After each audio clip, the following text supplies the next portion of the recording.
നിങ്ങൾക്ക് പറയണം ഞാനൊരു ഡെന്റിസ്റ്റ് ആണ്. സോ ഫസ്റ്റ് നിങ്ങൾ ഇപ്പൊ എങ്ങനെ പറയും? ഞാനെന്ന് പറഞ്ഞാൽ ഐ ആണ് അല്ലെ? ഐ ആണെന്ന് പറയാൻ വേണ്ടി നമുക്കുണ്ട് ഐയുടെ കൂടെ ആണെന്ന് പറയാൻ വേണ്ടി ഈസ് ആർ ആം ഉണ്ടെങ്കിലും ഐയുടെ കൂടെ ചേർക്കേണ്ട ആം ആണ്. ഐയുടെ കൂടെ മാത്രമാണ് ആണ് എന്ന് പറയാൻ വേണ്ടി ഈ ആം വരുന്നത്.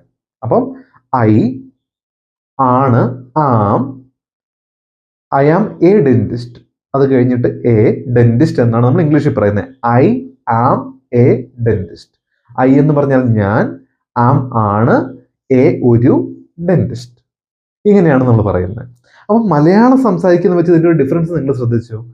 മലയാളത്തിൽ നമ്മൾ പറയുന്നത് ഞാനൊരു ഡെന്റിസ്റ്റ് ആണ് എന്നാണ്.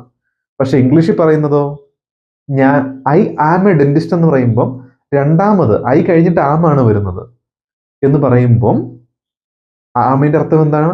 ആണ്. അപ്പൊ ഞാനാണ് ഒരു ഡെന്റിസ്റ്റ്. മലയാളത്തിൽ നമ്മൾ